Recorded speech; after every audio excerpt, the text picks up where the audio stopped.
On the day her grandmother's estate was divided, every cousin in that room laughed at the girl who chose the broken clock.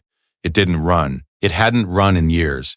The face was cracked, the hands were frozen, and the wood casing had warped along one side from decades of sitting near a window. She chose it anyway, over the silver, over the jewelry, over the furniture everyone else was fighting for. They laughed, and she let them laugh, and she carried the clock out to her car and drove away. What she found when she unscrewed the back panel silenced every one of them. If you've ever felt written off before you even had a chance to speak, hit that subscribe button. This story was made for you. The day I turned 18 was not the day my life changed. That day came later in a room full of people who shared my blood and none of my history over a clock nobody wanted. But to understand what happened in that room, you have to go back to the beginning, to the morning I aged out of the Gable House group home with a duffel bag I could carry in one arm and a future that looked about as navigable as a road washed out by rain.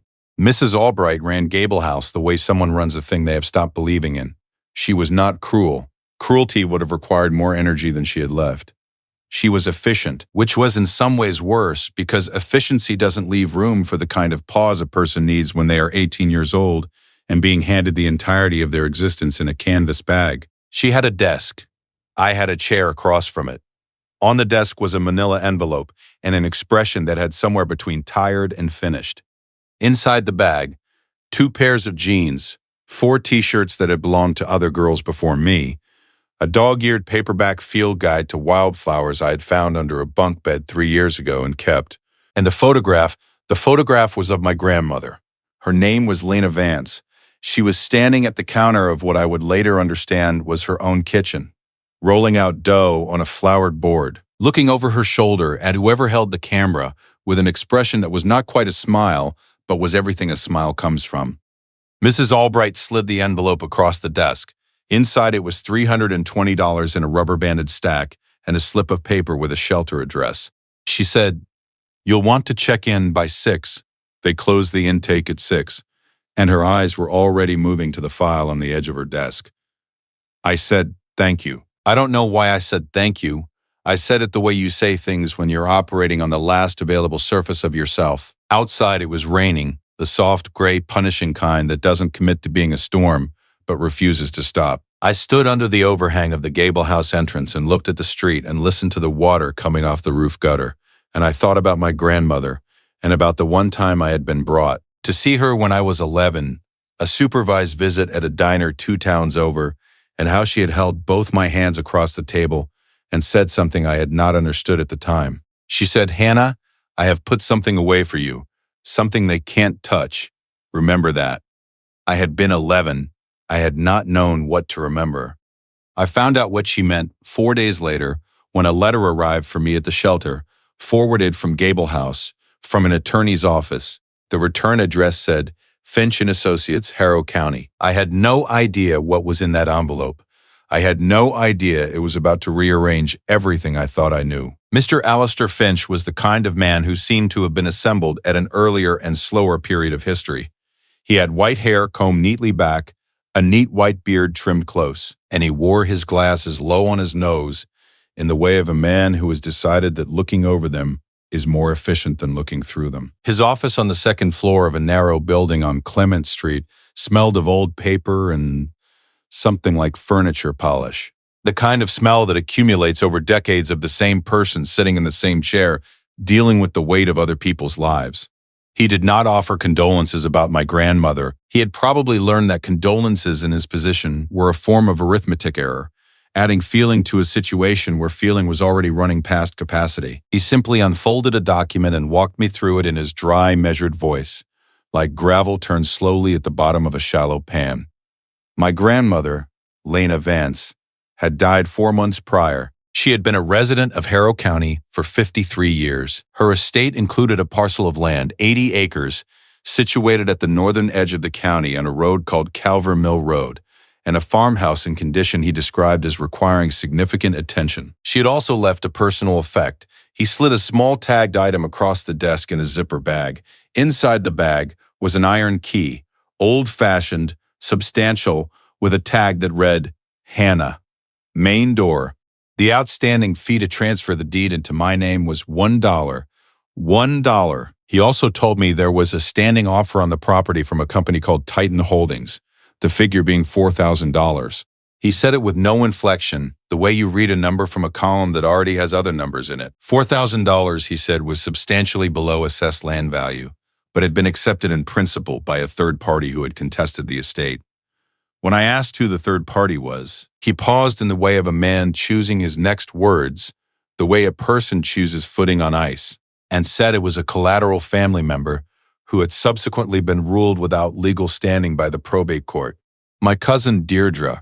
I had met her once, at a funeral when I was 9, a woman with sharp eyes and an opinion about everything she looked at. The estate, Mr. Finch explained, was entirely and unambiguously mine. Titan Holdings had been told the matter was pending final heir confirmation. That confirmation was now me. $4,000. I thought about the shelter on Clement Street and the 6 o'clock intake cutoff. I thought about an apartment somewhere, a deposit, a mattress that belonged to only one person. I thought about $320 in a rubber band.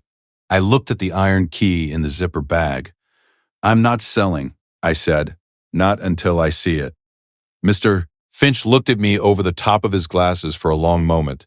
Then he nodded once, the small, precise nod of a man filing something under confirmed. It was the most impulsive thing I had done in a life not short on impulse. I believe it with everything I have now. It was also the best. The bus to Harrow County ran once on weekday mornings, and I took it the following Wednesday. Sitting in the third row with my duffel bag between my feet and the iron key in my jacket pocket where I could feel it against my hand when I reached in. The city dissolved behind the windows the way it always does outside of it. Not all at once, but in degrees. The density thinning, the buildings separating, the sky opening up by degrees until there was more of it than anything else. The hills came up green and brown and patched with snow in the shadowed places. The air through the gap at the top of the window changed from exhaust and rain to something colder and rawer, a smell of pine resin and frozen ground that I felt in the back of my throat like a clean, hard fact. There was a diner in the town of Cress, which was the closest settlement to Calver Mill Road, and I stopped there because I hadn't eaten since the night before, and because I needed to ask directions. The woman behind the counter was named Martha, 60s, with the particular unhurried efficiency of someone who has fed a great many people over a great many years and found a rhythm in it that she has no intention of giving up. When I told her where I was headed, she set down the coffee pot and looked at me fully for the first time. She said, "You're Lena's girl." Not a question. I told her Lena was my grandmother. Martha looked at me the way people look at something they have been waiting to see for longer than they expected. She said my grandmother had come into this diner every Saturday morning for 31 years.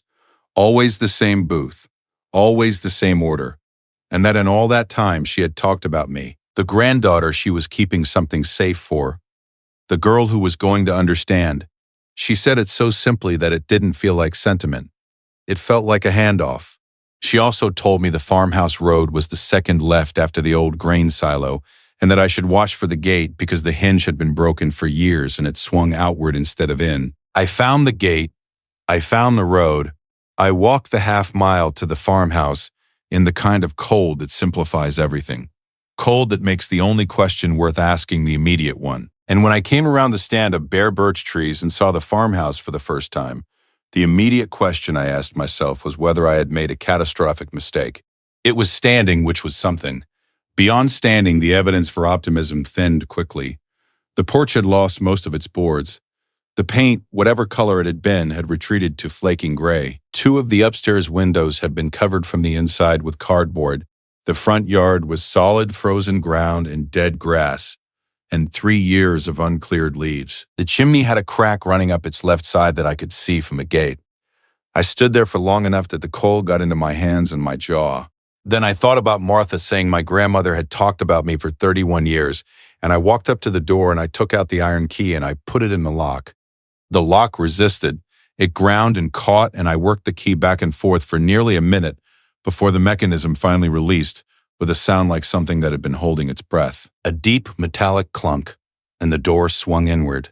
The air that came out was cold and still and carried sawdust and something like pipe tobacco, and beneath those things the smell of a life that had stopped sealed in. I stood in the doorway and let my eyes adjust. Dust motes turned slowly in the gray light coming through the uncovered window to my left. The floors were wide plank pine, dark with age. Sound under my feet. The walls were plaster, cracked in places but unbroken. A wood stove in the corner. A kitchen table with 2 chairs. Shelves built into the wall beside the back door, still holding mason jars and folded linens, and a row of old books. It smelled like my grandmother in the way that places hold the presence of the people who have lived longest in them. I stood in the middle of the main room and I felt it. I began walking through the house slowly. 3 rooms downstairs, 2 up, a root cellar with a heavy trap door, a kitchen that had a hand pump at the sink, and a wood stove with a reservoir tank that had been a luxury when it was new. Everything was covered in a thin layer of dust, but everything was also deliberately arranged, the way a person arranges things who intends to come back to them and does not. I found the clock in the second bedroom. It was sitting on a shelf above the small iron fireplace, between 2 books and a ceramic jug that had lost its handle. It was a mantel clock, dark walnut casing, about 16 inches tall, the face protected by a small oval of glass. The face itself was cracked, a hairline fracture from 12 o'clock down through 6 as if the glass had been struck once and held together through habit. The hands had stopped at 20 past 4. I didn't know if that was morning or afternoon, or if it mattered. I lifted it from the shelf.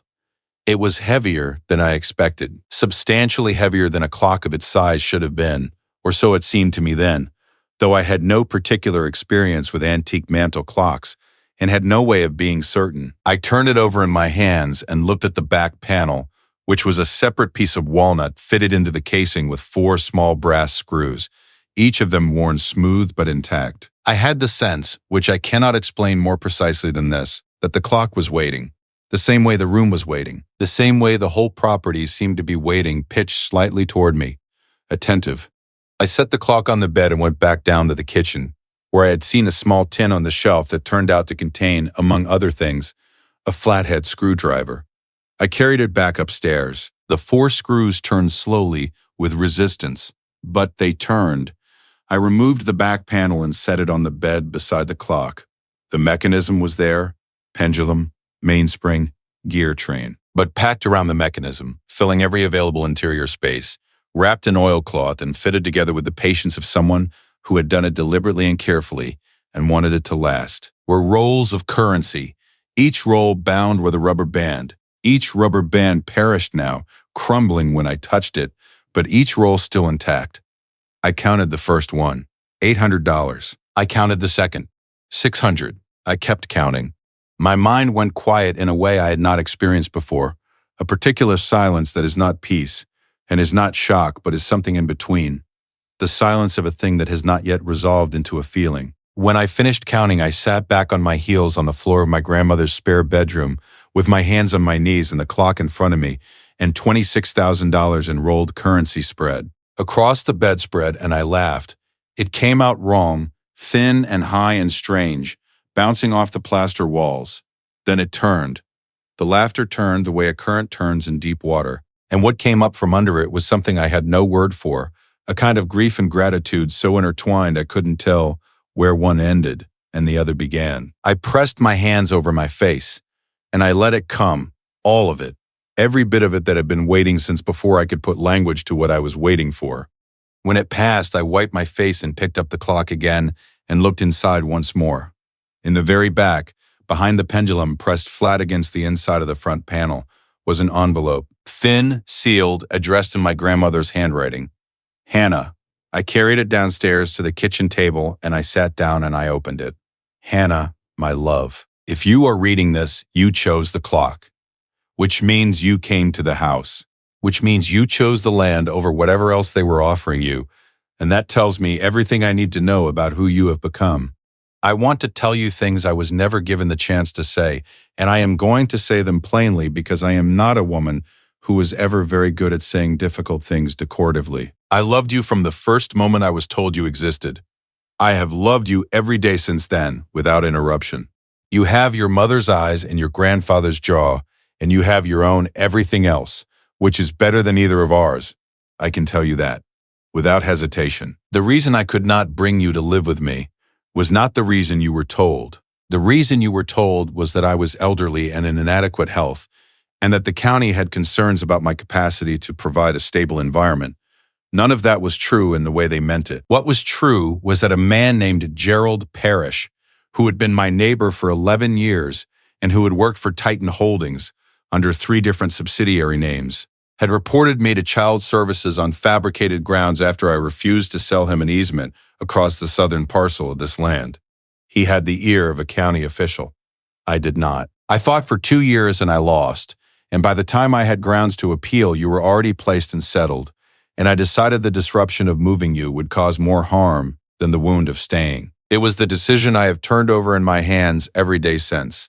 I need you to understand something about this land, Hannah, about why Gerald Parrish and the company behind him wanted it badly enough to come after an old woman through her granddaughter. This property sits on the western boundary of what the county intends to rezone as a commercial corridor in the next 3 years. The documents are in the root cellar in a tin box under the false floor near the east wall, the county planning minutes, the rezoning proposals, the survey maps. I obtained them legally through a records request, and I want you to take them to Mr. Finch and let him explain what they mean. What they mean in plain language is this. Any commercial development along that corridor requires road access through 2 properties. One of those properties was acquired by Titan Holdings 4 years ago. The other is this one. Without this land, the corridor cannot be completed. Without the corridor, the development cannot proceed. The 80 acres you are sitting on are not worth $4,000. They are not worth $40,000. They are, in terms of what they control, worth considerably more than either of those numbers. There is also something else in the root cellar. Behind the tin box wrapped in canvas is a rolled survey map dated 1962. On that map, you will see that the original property lines of this land extended 15 feet further east than the current county records show. That 15 feet was taken in a boundary adjustment in 1971 that was processed without my mother-in-law's signature, using a notarization that your Mr. Finch has reason to believe was fraudulent. He has been waiting for an heir with standing to pursue it. I have left you the clock and everything I could put inside it to make sure you had time to understand what you have before anyone convinced you to give it away. The most valuable thing I own is not in that clock, Hannah. It is the land under your feet. Don't let anyone tell you otherwise. With all my love, from a woman who should have fought harder and is asking you to fight harder than she did. Your grandmother, Lena. I read the letter 4 times. The last time I read it, I did not read it so much as hold it, the paper warm from my hands by then. And I looked out the kitchen window at the frozen yard and the birch trees at the edge of the property line, and I felt something settle in my chest. Not resolve. Something quieter than resolve. Something more like recognition. The feeling of arriving somewhere you did not know you had been traveling toward. I found the root cellar trap door and went down with a lantern I found hanging by the back door. The false floor near the east wall was a panel of old board fitted flush, and when I lifted it, I found the tin box exactly where she had said, and inside it the county planning documents exactly as she had described, and behind it the rolled survey map wrapped in oilcloth and canvas that had kept it dry and legible through however many winters. I brought everything upstairs. I spread the documents on the kitchen table, and I looked at them for a long time. Then I put them carefully back in the tin, and I put the tin in my duffel bag alongside the photograph of my grandmother and the field guide and the rolled currency from the clock, and I sat down in the chair by the wood stove and I thought about what came next. The weeks that followed were the hardest and the clearest of my life. Hardest because clearing and patching and hauling water and lighting fires every morning before the house was warm enough to function in is hard, physically, in a way that surprises you the first dozen times and then becomes simply what a morning is. Clearest because hard physical work has a way of reducing things to their actual size. And when you are not operating on anxiety or performance or the management of other people's perceptions, you can see what you actually think about things. George at the hardware store in Cress knew my grandmother and let me run a tab. I bought rope caulk and roofing tar and replacement boards for the porch and a box of mixed screws and a new hinge for the gate. I spent a Saturday at the town library reading everything I could find about property boundary disputes and county rezoning processes and commercial easement law, which is a specialized field and not light reading, but which began over 3 or 4 sessions to make a kind of sense. Mr. Finch, when I brought him the documents, took them and said nothing for a long time. Then he said, "Your grandmother was a thorough woman." He said the fraudulent notarization was documentable. He said the planning corridor was real and was entering its active phase. He said the word leverage, the way a person says a word they have been waiting to use correctly for a long time. Martha at the diner packed me a box of food twice without my asking, leaving it on the porch with a note each time that said only, "Eat something." A retired carpenter named Jedediah, who had been a friend of my grandfather, drove out on a Saturday and helped me replace the porch boards in a single afternoon, talking the whole time about nothing in particular in the comfortable way of a man who has decided that company is itself the point of the exercise. A second letter from Titan Holdings arrived, the offer now at $22,000. There was a veiled reference to the rezoning timeline. There was the word opportunity. There was the name Gerald Parrish in the signature block as a secondary contact. I put the letter in the tin with the rest of them. Then came the estate gathering. My grandmother's belongings, such as they were, had been documented by the estate, and there was a secondary item list, personal effects not covered by the deed, that the probate court had determined should be distributed among surviving family members who filed a claim. Deirdre and two of her siblings had filed. So had I. The meeting was at Mr. Finch's office. A Tuesday afternoon, 7 people in a room built for 4. There was a sideboard, a set of dishes, silverware, a wool blanket in good condition, 3 pieces of jewelry in a felt-lined box, one of which was valuable, a watercolor painting, and the clock. I was the last to choose. By the time it came to me, the silver was gone, the jewelry was gone, the painting was gone. Deirdre had taken the best piece of jewelry and was looking at the wool blanket, and then at me with the expression of someone calculating her eyes, making the small, rapid movements of an adding machine.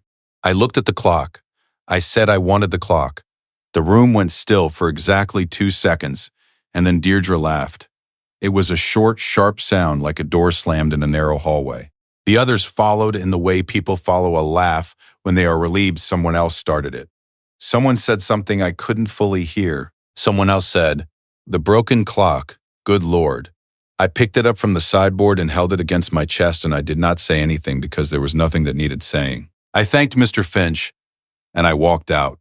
I had the clock, and I knew what was inside it, and I knew what was under the ground, and I knew what the county intended to do with the corridor, and I knew what that meant for the 80 acres at the end of Calver Mill Road. And Deirdre, laughing into her silverware, did not know any of it. The meeting with Titan Holdings was downtown in the kind of building where the lobby announces the meeting before the meeting begins. 2 men in expensive suits with the kind of identical professional warmth that gets manufactured in certain environments. One of them was Gerald Parrish. He was taller than I had expected from the signature block. He had a salesman's handshake and eyes that were doing something different from what his smile was doing. They talked about partnership. They talked about the corridor and the opportunity for a young woman starting out to establish genuine financial security. The offer was $200,000. Gerald Parrish said it like a man placing a chess piece, confident in the configuration. I let the silence sit for a moment. Then I told them about the survey map. I told them about the 1971 boundary adjustment and the notarization that Mr. Finch's office had now sent to the State Bar for review. I told them that the 15-foot strip in question sat directly across the intended access point for the corridor's southern entrance. I told them that without resolution of the boundary dispute, the corridor permit could not advance through county approval. I told them that the boundary dispute, once formally filed, would take between 18 months and 3 years to resolve in court, during which time the development timeline would be on hold. Gerald Parrish's face did the thing that faces do when a plan encounters an obstacle it didn't expect. The warmth didn't disappear. Exactly. It rearranged. I told them what I was proposing instead. Not a sale. A permanent easement agreement at a rate of my determination with the following conditions attached. A community benefit fee paid annually to a trust administered by Harrow County residents, priority employment for local contractors in any construction phase, a conservation buffer of 200 feet along the northern edge of the property, and a clause prohibiting rezoning of any portion of my remaining land without my written consent. I pushed the paper across the table. The men in expensive suits looked at each other. I told them the alternative was 18 months of boundary litigation, followed by a renegotiation from a position that would not improve for them. I picked up my bag and I said they had my number. The agreement was signed 6 weeks later, every term intact. The community trust was established with an independent board that included Martha from the diner and a retired teacher from Cress, who had known my grandmother for 40 years. The annual easement fee was structured to increase with the assessed value of the corridor development, which meant it grew as the development grew, which was Mr. Finch's idea, and which I considered an act of considerable elegance. Gerald Parrish did not attend the signing. He sent a junior associate with a plastic smile and no particular instructions except to initial where indicated. I drove back to Calver Mill Road on a Thursday evening in early spring with the signed agreement in my bag and the iron key in my pocket, and the clock on the back seat of a second-hand truck I had bought 2 weeks prior from a man in Cress who had known my grandfather and given me a price that was less an act of commerce than an act of something older. I came through the gate, the new hinge swinging properly now, and up the road past the birch trees to the farmhouse, which had a new porch and sealed windows and a chimney I had pointed and repointed over 3 weeks of careful work, and smoke coming from it because I had set the stove before I left. I carried the clock inside and set it back on the shelf in the upstairs bedroom. The back panel was still off. I had never replaced it. It sat next to the clock on the shelf.